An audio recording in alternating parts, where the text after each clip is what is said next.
कुल-हिंद मजलिस इत्तेहादुल मुस्लिमीन के सरबराह बैरिस्टर असदुद्दीन ओवैसी ने कहा कि वज़ीर-ए-आज़म नरेंद्र मोदी और बिहार के वज़ीर आला नीतीश कुमार ने मिलकर बिहार को सिर्फ झूठे वादे और नाकाम तरक्की का तोहफा दिया है। AIMIM के सरबराह बैरिस्टर असदुद्दीन ओवैसी बिहार में इंतखाबी मुहिम चला रहे हैं। उन्होंने कहा कि बिहार में 2 जंगल राजों का तजुर्बा हुआ है, एक लालू प्रसाद यादव का जंगल राज और दूसरा नीतीश कुमार का जंगल राज। बैरिस्टर ओवैसी ने तेजस्वी यादव पर नाराजगी जाहिर करते हुए कहा कि वो मुस्लिम उम्मीदवारों की तजलील करते हैं। उनका कहना था कि अगर कोई कश्ती वाले का बेटा डिप्टी चीफ मिनिस्टर बन सकता है तो अब्दुल्ला का बेटा वजीर आला क्यों नहीं बन सकता। बैरिस्टर ओवैसी ने कहा कि बिहार के मुसलमानों और पसमानदा तबकात का मकसद अब किसी का खालीन बिछाना नहीं है, अब वो अपनी सियासी शिनाख्त और वक़ार के लिए खड़े होंगे। बैरिस्टर ओवैसी ने वज़ीर-ए-आज़म नरेंद्र मोदी और नीतीश कुमार को भी आड़े हाथों लेते हुए कहा कि दोनों ने मिलकर बिहार को सिर्फ झूठे वादे और नाकाम तरक्की का तोहफा दिया है। उन्होंने कहा कि AIMIM अवाम से वादा करती है कि अब सीमांचल और बिहार की आवाज को दबाया नहीं जाएगा। मंचों पर एक बात मैंने देखी, आपने कहा और खासतौर पर महागठबंधन के जो उप मुख्यमंत्री पद के उम्मीदवार हैं, वो उम्मीदवारी क्या खटक रही है या उम्मीदवारी एक वर्ग से आनी ये खटक रही है? देखिए, आज एक विधानसभा है, इसका एग्जाम्पल देता हूं आपको। जो मैंने कहा, एक विधानसभा है जहां पर ये गए थे दरभंगा में गौरा बौरामन, शायद मैं गलत कह रहा हूँ, पर आरजेडी ने एक अपना कैंडिडेट को टिकट दिया, अफजल अली खान नाम है, ऑफिशियल कैंडिडेट आरजेडी का हो गया। वीआईपी पार्टी ने कहा कि हमने संतोष साहनी को दिया।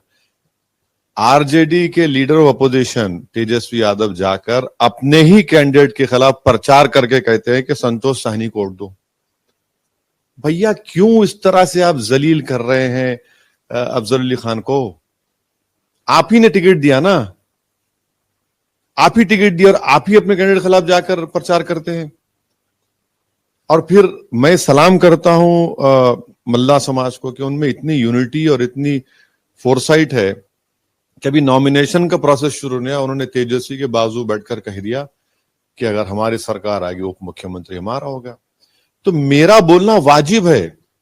17% जो अल्पसंख्यक समाज है, वो सबसे बड़ा कास्ट है पूरे कास्ट में।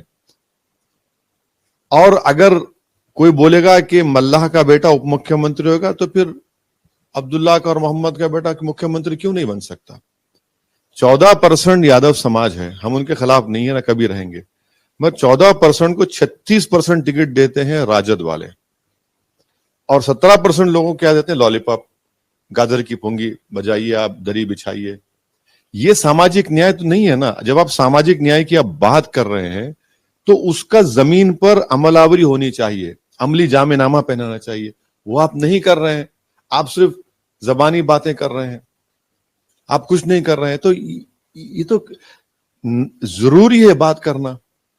ऐसा तो कि हम बैठने वाला, मैं तो नहीं हूं खामोश बैठने वाला। मेरी फितरत में इस तरह से अगर आप कोई इंजस्टिस करेंगे और इस तरह बकवास करेंगे तो कोई खामोश नहीं बैठेगा। लेकिन कई लोग ये बोलते हैं कि MIM ने ढोल भी बजाए थे कि 7 महागठबंधन के अगर आ जाते, सम्मानजनक सीटें मिलती तो लड़ाई एक मुश्त लड़ते। हुआ ये कि बिहार के जितने मुस्लिम समाज के बड़े बड़े इंटेलेक्चुअल्स, इस्लामिक स्कॉलर्स, मौलाना, मुर्शिद जो लोग थे, वो आकर अख्तर उल इमान साहब पे बोले कि भाई आप अलायंस क्यों नहीं करते? तो उन्होंने कहा हम तो तैयार हैं। बोले नहीं नहीं, ओवैसी साहब तैयार नहीं है, वो अकेले रहना चाहते हैं। अख्तर उल इमान साहब ने हमको कहा, मैंने कहा स्पीकर फोन आप डालिए। स्पीकर फोन पे हमने कहा अख्तर भाई, ये जो हजरात आए ना, जिम्मेदार लोग हैं, ये जो कुछ बोलेंगे उसको कागज पे इनसे लिखा लीजिए और आप साइन कर दीजिए, भिजा दीजिए, या तो इनको दे दीजिए। तो बोले नहीं नहीं आप भी, हम क्यों देंगे? बोला ठीक है, आपकी बात सही है, हम भिजा दिए लेटर। इंडिया अलायंस में राजद में लालू जी को, CPIML के माले के लोगों जिम्मेदार को, CPI, कांग्रेस के खरगे, सब चारों को भिजाए। फिर उसके बाद मीडिया ने पूछा लीडर ऑफ अपोजिशन बिहार को, तो उन्होंने कहा मुझे तो नहीं मिला। अब आप हमको बताइए, हम जरा पुराने ख्यालात के हैं।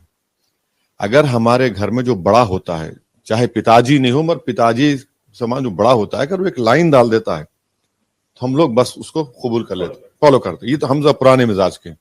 हमको ताज्जुब हुआ, अरे भाई आपके वालिद हैं, जिसने राजद को बनाया, जिसने बनाया ना, आप कह रहे हैं कि मुझे नहीं मिला, तो मुझे ताज्जुब हुआ कि प्रेसिडेंट एलओपी में फर्क होता है, एलओपी होता है, प्रेसिडेंट प्रेसिडेंट होता है। तो अख्तर रहमान ने कहा आप लिख दीजिए। तो अख्तर रहमान ने कहा कि सर भिजाने का तरीका मेरा होगा। मैंने ठीक है भैया, मुझे नहीं मालूम था अख्तर रहमान, क्योंकि उसने कहा नहीं मिला, तो हम बोले ठीक है अब लो, ताकि तुमको हमारी आवाज सुनाई दे, हम दे दिए। ये इससे बात साबित ये हो गई कि कौन दोबारा नीतीश कुमार और मोदी की सरकार बनने से रोक रहा है और कौन चाहता है उनको। तो ये जो हमेशा बोलते थे हारने के बाद, जब कभी भी हारते हमारी तरफ उंगली उठाते, तो अब ये मामला जनता के सामने आ गया कि हम तो तैयार थे, ये नहीं, ये लोग तैयार नहीं थे। हमको चुनाव लड़ना, हमने क्या कहा 6 सीट दे दो, हम 6 पे लड़ लेते, आपने नहीं दिया, आप 24 पे लड़ रहे हैं।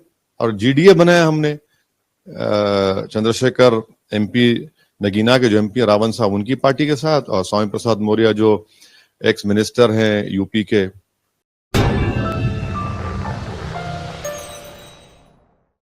Germanton super speciality hospital national award winner doctor Mir Jawad Zar Khan, German trained senior orthopaedic surgeon and director, माहिर डॉक्टर्स डॉक्टर वासिफ आजम और doctor Bharvi Chanduri, senior cardiologist और दीगर डॉक्टर्स नुमाया खिदमत अंजाम दे रहे हैं। Robotic surgery, advance cath lab, MRI, operation theatre, ICU, 2D ultrasound जैसी सहूलियात से आरास्ता कॉर्पोरेट लेवल हॉस्पिटल। वाजबी फीस में हर मर्ज से शिफायाबी के लिए Germanton super speciality hospital, Attapur,